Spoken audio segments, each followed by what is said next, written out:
ಜೀವಾವಧಿ ಶಿಕ್ಷೆ ಮತ್ತು 10 ಲಕ್ಷ ರೂಪಾಯಿ ದಂಡ. ದಾಖಲಾಗಿರುವ ಹಲವಾರು ಪ್ರಕರಣಗಳಲ್ಲಿ ಮೊದಲನೇ ಪ್ರಕರಣದಲ್ಲೇ ಜೀವಾವಧಿ ಶಿಕ್ಷೆಗೆ ಗುರಿಯಾಗಿರುವ ಪ್ರಜ್ವಲ್ ರೇವಣ್ಣ ಮಾಡಿರೋ ಗನಂದಾರಿ ಕೆಲಸಕ್ಕೆ ಈಗ ಕಂಬಿ ಎಣಿಸುತ್ತಿರುವ ಪ್ರಜ್ವಲ್ ರೇವಣ್ಣರವರ ರಾಜಕೀಯ ಜೀವನವನ್ನೇ ಮಟಾಶ್ ಮಾಡಿತ್ತು ಯಾರು? ಎಷ್ಟೇ ಹಣ ಇದ್ರೇನು, ಎಷ್ಟೇ ರಾಜಕೀಯ ಬಲ ಇದ್ರೇನು, ಮಕ್ಕಳನ್ನ ಸರಿದಾರಿಯಲ್ಲಿ ನಡೆಸಲಿಲ್ಲ ಅಂದ್ರೆ ಏನಾಗುತ್ತೆ ಅನ್ನೋದಕ್ಕೆ ಒಂದು ಸಣ್ಣ ಉದಾಹರಣೆ ಈ ಪ್ರಜ್ವಲ್ ರೇವಣ್ಣಗೆ ಬಂದಿರುವ ಈ ಗತಿ. ಒಂದು ಸಣ್ಣ ಗ್ರಾಮ ಪಂಚಾಯಿತಿ ಎಲೆಕ್ಷನ್, ಹಾಲಿನ ಡೈರಿ ಎಲೆಕ್ಷನ್ ಬಂದ್ರೂ ಕೂಡ ನಿಂಬೆ ಹಣ್ಣು ಇಟ್ಕೊಂಡು ದೇವಸ್ಥಾನಕ್ಕೆ ಪ್ರದರ್ಶನ ಹಾಕಿ ಉರುಳು ಸೇವೆ ಮಾಡಿ ಸದಾ ದೇವರ ಮೊರೆ ಹೋಗ್ತಿದ್ದಂತಹ ಎಚ್ ಡಿ ರೇವಣ್ಣರವರಿಗೆ ಸ್ವಂತ ಮಕ್ಕಳನ್ನ ಹೇಗೆ ತಿದ್ದಿ ಬುದ್ಧಿ ಹೇಳಬೇಕು ಅನ್ನೋದೇ ಮರ್ತು ಹೋಗಿದ್ರು. ಇನ್ನು ಅಪ್ಪ ರಾಜಕೀಯದಲ್ಲಿ, ಮಕ್ಕಳು ಕೂಡ ರಾಜಕೀಯದಲ್ಲಿ ಹೀಗೆ ಬ್ಯುಸಿಯಾಗಿದ್ದಾಗ ಅಮ್ಮ ಎಲ್ಲ ಜವಾಬ್ದಾರಿಯನ್ನ ತಗೊಂಡು ಮಕ್ಕಳು ಮತ್ತು ಗಂಡನ ಎಲ್ಲ ಹಾಗೂ ಹೋಗುಗಳನ್ನ ಹದ್ದಿನ ಕಣ್ಣಿಟ್ಟು ಎಲ್ಲರನ್ನ ಸಂರಕ್ಷಿಸಬೇಕಾಗಿದ್ದಂತಹ ಮನೆಯ ಒಡತಿ ಎಲ್ಲವನ್ನ ಮೈಮರೆತು ಕೈಕಟ್ಟಿ ಕೂತಿದ್ದೆ ಈ ಎಲ್ಲದಕ್ಕೂ ಕಾರಣ. ಹೀಗಂತ ಮಾತಾಡ್ತಿದ್ದಾರೆ ಎಚ್ ಡಿ ರೇವಣ್ಣರವರ ಹಿತೈಷಿಗಳು ಮತ್ತು ಕಾರ್ಯಕರ್ತರು. ವರ್ಷಾನುವರ್ಷಗಟ್ಟಲೆಯಿಂದ ಮಗ ದಾರಿ ತಪ್ಪಿರುವ ಈ ಒಂದು ಸಣ್ಣ ವಿಷಯವೂ ಕೂಡ ತಂದೆ ತಾಯಿಗಳ ಗಮನಕ್ಕೆ ಬಾರದೇ ಇರೋದೇ ಆಶ್ಚರ್ಯ. 2024 ಏಪ್ರಿಲ್ನಲ್ಲಿ ಮಾಜಿ ಸಂಸದ ಪ್ರಜ್ವಲ್ ರೇವಣ್ಣ ನಡೆಸಿದ್ದಾರೆ ಎನ್ನಲಾದ ದೌರ್ಜನ್ಯದ ವಿಡಿಯೋಗಳು ಸಾಮಾಜಿಕ ಜಾಲತಾಣಗಳಲ್ಲಿ ವೈರಲ್ ಆಗ್ತಿದ್ವು. ಈ ವಿಡಿಯೋಗಳಲ್ಲಿ ಇದ್ದಾರೆ ಎನ್ನಲಾದ ಸಂತ್ರಸ್ತೆಯೊಬ್ಬರು ಹೊಳೆ ನರಸೀಪುರ ಠಾಣೆಯಲ್ಲಿ ದೂರನ್ನ ದಾಖಲಿಸಿದ್ರು. ಅದೇ ನೋಡಿ ಎಚ್ ಡಿ ರೇವಣ್ಣ ಕುಟುಂಬಕ್ಕೆ ಸಿಕ್ಕಿದ್ದ ಮೊದಲ ಸೂಕ್ಷ್ಮತೆ. ಚುನಾವಣೆ ಸಂದರ್ಭದಲ್ಲಿ ಪ್ರಜ್ವಲ್ ರೇವಣ್ಣ ಅವರ ವರ್ಚಸ್ಸಿಗೆ ಧಕ್ಕೆಯನ್ನುಂಟು ಮಾಡಲು ಪೆನ್ ಡ್ರೈವ್ ಹಂಚಲಾಗ್ತಿದೆ ಅಂತ ಆರೋಪಿಸಿ ಚುನಾವಣೆಯ ಏಜೆಂಟ್, ಜೆಡಿಎಸ್ ನ ಚುನಾವಣೆ ಏಜೆಂಟ್ ಒಬ್ರು ದೂರನ್ನ ದಾಖಲಿಸಿದ್ರು. ಏನೋ ಎಲೆಕ್ಷನ್ ಟೈಮಲ್ಲಿ ಈ ರೀತಿ ಎಲ್ಲ ಗಿಮಿಕ್ ಮಾಡೋದು ಸಾಮಾನ್ಯ, ಹಾಗೆ ಹೇಗೋ ತಪ್ಪಿಸ್ಕೊಂಡ್ಬಿಡ್ಬೋದು ಅಂತ ಸುಮ್ಮನಾಗಿದ್ರು ಅನ್ಸುತ್ತೆ ಎಚ್ ಡಿ ರೇವಣ್ಣ ಕುಟುಂಬ. ಆದರೆ ಏಪ್ರಿಲ್ 26ರಂದು ಮಾಜಿ ಸಂಸದ ಪ್ರಜ್ವಲ್ ರೇವಣ್ಣ ಅವರು ತಮ್ಮ ರಾಜತಾಂತ್ರಿಕ ಪಾಸ್ಪೋರ್ಟ್ ಅನ್ನು ಬಳಸಿ ವಿದೇಶಕ್ಕೆ ಹೋಗಿದ್ರು. ಏನು ಮಾಡಿಲ್ಲ ಅಂದ್ರೆ ವಿದೇಶಕ್ಕೆ ಯಾಕೆ ಹೋಗಬೇಕಿತ್ತು? ನಂತರ ರಾಜ್ಯ ಸರ್ಕಾರ ಪ್ರಜ್ವಲ್ ರೇವಣ್ಣ ಅವರ ಪಾಸ್ಪೋರ್ಟ್ ಅನ್ನ ರದ್ದುಗೊಳಿಸುವಂತೆ ಕೇಂದ್ರ ಸರ್ಕಾರಕ್ಕೂ ಕೂಡ ಪತ್ರವನ್ನು ಬರೆದಿತ್ತು. ಕೇಂದ್ರ ಸರ್ಕಾರ ಪ್ರತಿಕ್ರಿಯೆ ಕೋರಿ ಪ್ರಜ್ವಲ್ ರೇವಣ್ಣಗೆ ಶೋಕಾಸ್ ನೋಟಿಸ್ ಜಾರಿ ಮಾಡಿತ್ತು. ಆಗ ಪ್ರಜ್ವಲ್ ರೇವಣ್ಣ ವಿದೇಶದಲ್ಲೇ ಕೂತು ವಿಡಿಯೋ ಒಂದನ್ನ ಮಾಡಿಬಿಟ್ಟಿದ್ರು. SIT ಮುಂದೆ ವಿಚಾರಣೆಗೆ ಹಾಜರಾಗುವುದಾಗಿ ಹೇಳ್ಕೊಂಡಿದ್ದ ಪ್ರಜ್ವಲ್ ಕಾಮಕಾಂಡದ ವಿಡಿಯೋಗಳು ಹಾಸನ ಜಿಲ್ಲೆಯಲ್ಲಿ ಮತ್ತು ಹಲವಾರು ಜಿಲ್ಲೆಗಳಲ್ಲಿ ಸಂಚಲನವೇ ಸೃಷ್ಟಿ ಮಾಡಿತ್ತು. ರಾಜ್ಯ ಸರ್ಕಾರ ವಿಶೇಷ ತನಿಖಾ ತಂಡವನ್ನ ಕೂಡ ರಚಿಸಿತು. SIT ತನಿಖೆ ನಡೆಸುವಂತೆ ಮಹಿಳಾ ಆಯೋಗದ ಅಧ್ಯಕ್ಷರು ಕೂಡ ಸರ್ಕಾರಕ್ಕೆ ಪತ್ರ ಬರೆದ್ರು. ಏನು ಗೊತ್ತಿಲ್ಲದೆ ನಾನೇನು ಮಾಡೇ ಇಲ್ಲ ಅನ್ನುವ ಹಾಗೆ ನಸುಗುನ್ನಿ ಅಂತಿದ್ದ ಪ್ರಜ್ವಲ್ ರೇವಣ್ಣ ಸಿಕ್ಕಾಕೊಂಡಿದ್ದೆ ಈ ವಿಡಿಯೋಗಳಿಂದ. ವಿಡಿಯೋಗಳು ಸಾಮಾಜಿಕ ಜಾಲತಾಣಗಳಲ್ಲಿ ಹರಿದಾಡೋದಕ್ಕೆ ಶುರುವಾದಂತೆ ಸರ್ಕಾರ SITಯನ್ನ ರಚನೆ ಮಾಡ್ತು. JDS ಪಕ್ಷ ಕೂಡ ಪ್ರಜ್ವಲ್ ರೇವಣ್ಣ ವಿರುದ್ಧ ಒಂದು ಸ್ಟ್ರಿಕ್ಟ್ ಆಕ್ಷನ್ ಕೂಡ ತಗೊಳ್ತು. ಪಾರ್ಟಿಯಿಂದ ಉಚ್ಚಾಟನೆಯನ್ನೇ ಮಾಡ್ಬಿಡ್ತು. ಇಷ್ಟೆಲ್ಲ ಆದ್ರೂ ಕೂಡ ಎಚ್ ಡಿ ರೇವಣ್ಣ ಕುಟುಂಬ ಏನು ಹಾಗೆ ಇಲ್ಲ ಅನ್ನುವಂತೆ ವರ್ತಿಸಿತ್ತು. ತಂದೆ ಮಾಜಿ ಪ್ರಧಾನಿ HD ದೇವೇಗೌಡರ ಕೂಡ ಸಂಪರ್ಕ ಮಾಡಲಿಲ್ಲ, ಯಾವುದೇ ಸಲಹೆಯನ್ನು ಕೂಡ ಪಡೆಯಲಿಲ್ಲ. ಅಣ್ಣನಾದ HD ಕುಮಾರಸ್ವಾಮಿ ಅವರನ್ನು ಕೂಡ ಟಚ್ ಮಾಡಕ್ಕೆ ಹೋಗ್ಲೇ ಇಲ್ಲ. ನಮ್ಮ ಸಂಸಾರ ನಾವು ನೋಡ್ಕೊಳ್ತೀವಿ ಅಂತ ಸುಮ್ಮನಾಗಿದ್ರ ಎಚ್ ಡಿ ರೇವಣ್ಣರವರು. ಮೊದಲಿನಿಂದಲೂ ಭವಾನಿರವರು ಸ್ವಲ್ಪ ಹೀಗೇನೆ, ನಾನಾಯ್ತು, ನನ್ನ ಸಂಸಾರ ಆಯ್ತು, ನಮ್ದು ನಾವು ನೋಡ್ಕೊಳ್ತೀವಿ ಅನ್ನುವ ಅತಿಯಾದ ಆತ್ಮವಿಶ್ವಾಸವೇ ಇಂದು ಮಗನನ್ನ ಜೀವಾವಧಿಯ ತನಕ ಕರ್ಕೊಂಡು ಹೋಗಿದೆ. 2024 ಮೇ 2ರಂದು ಪ್ರಜ್ವಲ್ ರೇವಣ್ಣ ಅವರ ಮನೆಯಲ್ಲಿ ಕೆಲಸ ಮಾಡ್ತಿದ್ದಂತಹ KR ನಗರ ಮೂಲದ ಮಹಿಳೆಯೊಬ್ಬರು ದೂರನ್ನ ಕೊಟ್ಬಿಡ್ತಾರೆ. ಪ್ರಜ್ವಲ್ ರೇವಣ್ಣ ಕೊರೋನಾ ಸಂದರ್ಭದಲ್ಲಿ ಅಂದ್ರೆ 2019ರಲ್ಲಿ ನನ್ನ ವಿರುದ್ಧ ಹೀಗೆಲ್ಲ ಮಾಡಿದ್ರು ಅಂತ ದೂರು ಕೊಟ್ರು. ಆದ್ರೆ ಇದಕ್ಕೂ ಮುನ್ನ ದೂರುದಾರ ಮಹಿಳೆಯನ್ನ ಅಪಹರಣ ಮಾಡಿಬಿಟ್ಟಿದ್ರು. ಇದೇ ನೋಡಿ ಪ್ರಜ್ವಲ್ ರೇವಣ್ಣರವರ ಪ್ರಕರಣಕ್ಕೆ ತಿರುವು ನೀಡಿದ ಮಹತ್ವದ ಘಟನೆ.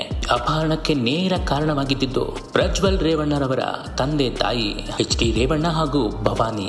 ಸಂತ್ರಸ್ತೆಯ ಮಹಿಳೆಯನ್ನ ಅಪಹರಿಸಲಾಗಿದೆ ಅಂತ ದೂರು ದಾಖಲಾಗ್ತಿದ್ದಂತೆ ಮಹಿಳೆಯನ್ನ ಅಪಹರಣಕಾರರು ಬಿಟ್ಟು ಕಳಿಸಿದ್ರು. ದೂರುದಾರ ಮಹಿಳೆಯನ್ನ ಮೈಸೂರಿನ ಫಾರ್ಮ್ ಹೌಸ್ ನಲ್ಲಿ ರಕ್ಷಿಸಲಾಗಿತ್ತು. ಈ ಪ್ರಕರಣಕ್ಕೆ ಸಂಬಂಧಿಸಿದಂತೆ ಎಚ್ ಡಿ ರೇವಣ್ಣರವರನ್ನು ಕೂಡ ಬಂಧನ ಮಾಡಲಾಗಿತ್ತು. ನಂತರ ಶೋಕಾಸ್ ನೋಟಿಸ್ ಕೊಟ್ಟಿದ್ದಂತಹ ಭವಾನಿರವರು ಕೂಡ ಮಿಸ್ಸಿಂಗ್ ಆಗಿದ್ರು. ಅಪಹರಣ ಮಾಡಲಿಲ್ಲ ಅಂದ್ರೆ ಮಿಸ್ ಯಾಕಾಗಬೇಕಿತ್ತು?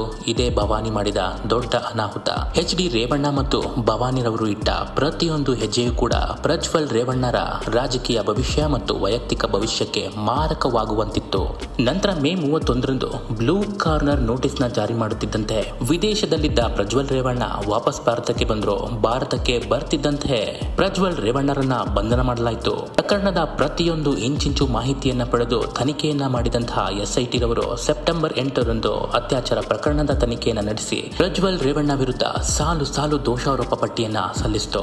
ನಂತರ ನವೆಂಬರ್ 11ರಂದು ಬಂಧನಕ್ಕೆ ಒಳಗಾಗಿರುವ ಪ್ರಜ್ವಲ್ ರೇವಣ್ಣ ಅವರು ಜಾಮೀನು ಆಗ್ರಹಿಸಿ ಸುಪ್ರೀಂ ಕೋರ್ಟ್ನ ಮೆಟ್ಟಿಲೇರಿದ್ರು. ಸುಪ್ರೀಂ ಕೋರ್ಟ್ ಜಾಮೀನು ಅರ್ಜಿಯನ್ನ ವಜಾಗೊಳಿಸಿತು. ಅಲ್ಲಿಗೆ ಪ್ರಜ್ವಲ್ ರೇವಣ್ಣ ತನ್ನಲ್ಲಿದ್ದ ಎಲ್ಲ ಅವಕಾಶವನ್ನ ಕೈಚೆಲ್ಲಿ ಮಂಕಾಗೋಗಿದ್ರು. ಮೇ 2ರಂದು ಪ್ರಕರಣದ ವಿಚಾರಣೆಯನ್ನ ನ್ಯಾಯಾಲಯ ಆರಂಭಿಸಿತು.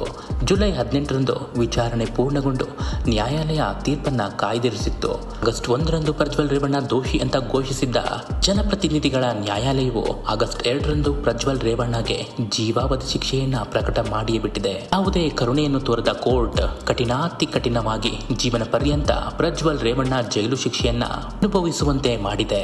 ಜೀವಾವಧಿ ಶಿಕ್ಷೆಯ ಜೊತೆಗೆ ಬರೋಬ್ಬರಿ 11.60 ಲಕ್ಷ ರೂಪಾಯಿ ದಂಡವನ್ನ ವಿಧಿಸಲಾಗಿದೆ. IPC ಸೆಕ್ಷನ್ 376/2 ಕೆ ರಡಿ ಜೀವಾವಧಿ ಶಿಕ್ಷೆ ಹಾಗೂ 5 ಲಕ್ಷ ದಂಡವನ್ನ ವಿಧಿಸಿದೆ ಕೋರ್ಟ್. ಇನ್ನು ಪ್ರಜ್ವಲ್ ರೇವಣ್ಣಗೆ ಶಿಕ್ಷೆ ವಿಧಿಸಿದ ನಂತರ ಪ್ರಜ್ವಲ್ ರೇವಣ್ಣರವರ ಕೇಸ್ಗೆ ಸಂಬಂಧಿಸಿದಂತೆ ತನಿಖೆ ನಡೆಸಿದಂತಹ SIT ರವರು ಪತ್ರಿಕಾಗೋಷ್ಠಿ ನಡೆಸಿ ಒಂದು ಮಹತ್ವದ ಶಾಕಿಂಗ್ ಹೇಳಿಕೆಯನ್ನ ಕೊಟ್ಟಿದ್ದಾರೆ. ಕಳೆದ ವರ್ಷ ಏಪ್ರಿಲ್ ತಿಂಗಳಲ್ಲಿ ಹಾಸನದಲ್ಲಿ ಪೆನ್ ಡ್ರೈವ್ ವಿತರಣೆ ಮಾಡಿದ್ರು. ತನಿಖೆಗೆ ಸರ್ಕಾರ SIT ಕೂಡ ರಚನೆ ಮಾಡಿದ್ದು. ಒಟ್ಟಾರೆ 4 ಜನ ಸಂತ್ರಸ್ತೆಯರು ದೂರನ್ನ ಕೊಟ್ಟಿದ್ರು. ಒಂದು ಕೇಸ್ ಹೊಳೆನರಸೀಪುರದ ಕೇಸ್. ಈ ಅಡಿಯಲ್ಲಿ 3 ಕೇಸ್ನ ದಾಖಲಾಗಿತ್ತು. ಒಟ್ಟು 6 ಕೇಸ್. ಈ ಪೈಕಿ 5 ಕೇಸ್ ತನಿಖೆ ಮುಗಿದಿದೆ. 5 ಕೇಸ್ನಲ್ಲಿ ಒಂದು ಪ್ರಕರಣ ಜನವರಿಯಿಂದ ಟ್ರಯಲ್ ಆರಂಭವಾಗಿತ್ತು.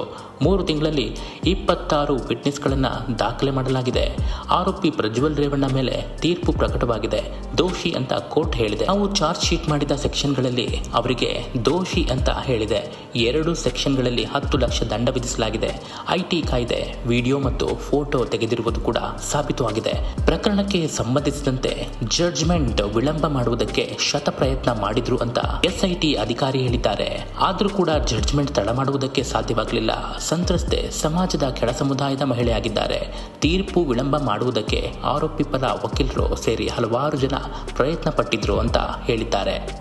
ಘಟನೆ ಆದ 4 ವರ್ಷದ ಬಳಿಕ ನಮಗೆ ಕೇಸ್ ಕೊಡಲಾಗಿತ್ತು. ಸಾಕ್ಷಿಗಳನ್ನು ನೀಡಿ ಸರಿಯಾಗಿ ಕೆಲಸ ಮಾಡಿದ್ದಕ್ಕೆ ಶಿಕ್ಷೆ ಕೊಡಿಸೋದಕ್ಕೆ ಸಾಧ್ಯವಾಯಿತು. ಅಪರಾಧಿಗೆ ಹೈಕೋರ್ಟ್ ಸುಪ್ರೀಂ ಕೋರ್ಟ್ನಲ್ಲಿ ಚಾಲೆಂಜ್ ಮಾಡುವ ಅವಕಾಶ ಇದೆ. ನಡುವೆ ಪೊಲಿಟಿಕಲ್ ಒತ್ತಡ ಯಾವುದು ಕೂಡ ನಮಗಿರಲಿಲ್ಲ. ಸರ್ಕಾರದ ಕೆಲಸವನ್ನ ಪ್ರಾಮಾಣಿಕವಾಗಿ ಮಾಡಿದ್ದೇವೆ. ಸರ್ಕಾರದ ಅಧಿಕಾರಿಗಳಾಗಿ ನಮ್ಮ ಕೆಲಸ ನಾವು ಮಾಡಿದ್ದೀವಿ. ನಮ್ಮ ಚಾರ್ಜ್ ಶೀಟ್ ಕೋರ್ಟ್ ಎತ್ತಿ ಹಿಡಿದಿದೆ. ಹಾಗಾಗಿ ನಮಗೆ ಇದ್ರ ಬಗ್ಗೆ ಹೆಮ್ಮೆ ಇದೆ ಅಂತ ಸಂತಸ ವ್ಯಕ್ತಪಡಿಸಿದ್ರು SIT ಮುಖ್ಯಸ್ಥ BK ಸಿಂಗ್. ಈ ರೀತಿಯ ನಿಮ್ಮ ಮಗನ ಅಶ್ಲೀಲ ವಿಡಿಯೋಗಳು ಇವೆ ಅಂತ ಯಾವಾಗ ಪ್ರಜ್ವಲ್ ರೇವಣ್ಣರ ಕಾರ್ ಡ್ರೈವರ್ ಕಾರ್ತಿಕ್ ರೇವಣ್ಣ ಕುಟುಂಬ ಹಾಗೂ ಭವಾನಿಗೆ ಹೇಳಿದ್ರು ಅವಾಗಲೇ ಎಚ್ಚೆತ್ತುಕೊಂಡಿದ್ದರೆ ಸ್ವಲ್ಪ ಶಿಕ್ಷೆಯ ಪ್ರಮಾಣದಲ್ಲಿ ಹೆಚ್ಚು ಕಮ್ಮಿ ಆಗ್ತಿತ್ತೋ ಏನೋ. ಆದ್ರೆ ಯಾವುದಕ್ಕೂ ಡೋಂಟ್ ಕೇರ್ ಅಂತಿದ್ದಂತಹ HD ರೇವಣ್ಣ ಕುಟುಂಬ, ಅದರಲ್ಲೂ ವಿಶೇಷವಾಗಿ ಭವಾನಿ ರೇವಣ್ಣ ಪ್ರಜ್ವಲ್ ರೇವಣ್ಣರ ಈ ಸ್ಥಿತಿಗೆ ನೇರ ಕಾರಣ. ತಂದೆ ತಾಯಿಗಳು ಮಕ್ಕಳನ್ನ ಸರಿದಾರಿಗೆ ತರಬೇಕು.